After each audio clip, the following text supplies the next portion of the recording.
People didn't want to talk to me very much after that. It was a pretty difficult time. You know, it's the last race of the year. You don't have a chance to redeem yourself. We lost the championship by 1 point, so I tried to not be too hard on myself, but yes, I am very hard on myself, especially, I mean, it's something that doesn't leave your mind very, very quickly. My failure? I almost failed out of high school twice. I had a really bad year where everything went wrong. Oh yeah, everybody makes mistakes. It broke all the bolts and the structure basically collapsed. Well, I made a formal apology.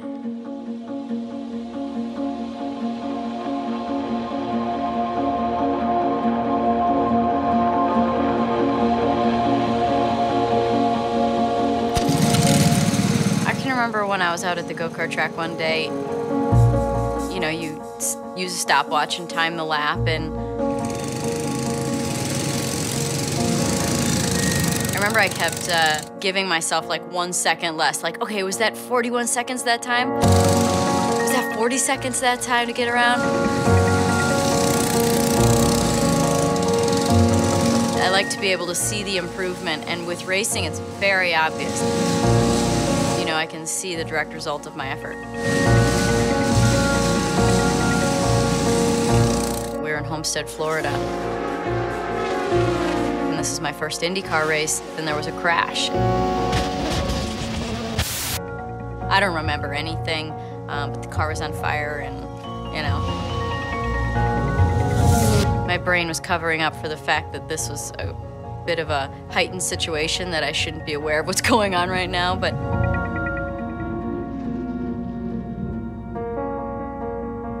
I woke up in the medical center and there was a bright light above me, and Father Bob is over here to the left, and I've got needles in my arm, and you know, it's, so that was probably the worst moment.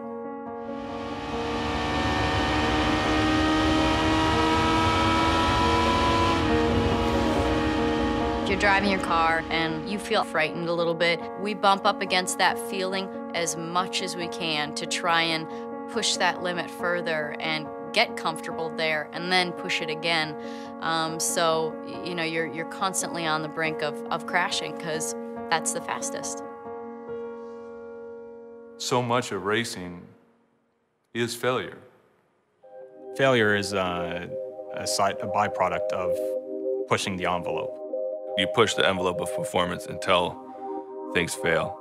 When you fail, it's not necessarily looked at as a bad thing, as long as you learn from it and make something positive out of it. Honda's not a car company. Of course, Honda started as a motorcycle company. More than anything, Honda's an engine company. From the president on down, throughout its history, it's been engineering-oriented. Engineers, for better or worse, always want to change things and advance. これはね、もう全てが本田宗一郎の要求するものが全てそういうことになってます。ですから、まあ100回トライして、99回失敗してもいいんだと。本田宗一郎の考え方そのものが、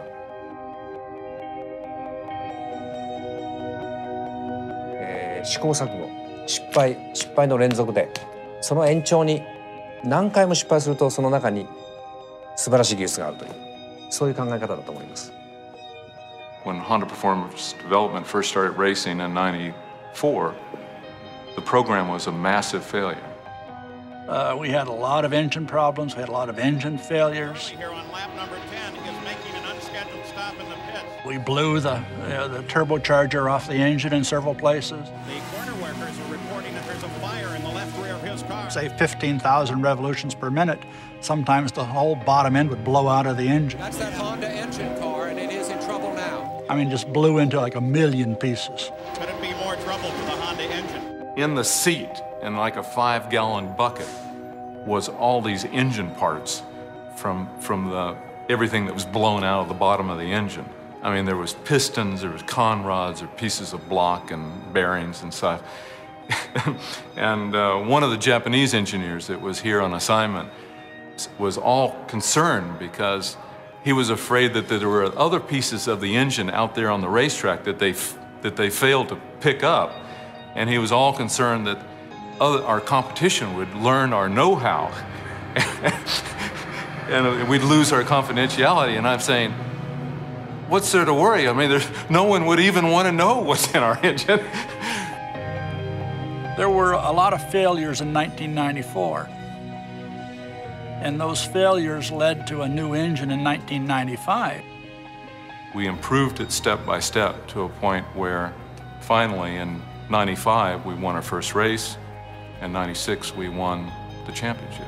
Honda now is the sole supplier of engines for the IRL, or the Indy Racing League. We'd really prefer to have some competition in the series, but perhaps the Honda success drove some of them out. Maybe they'll come back.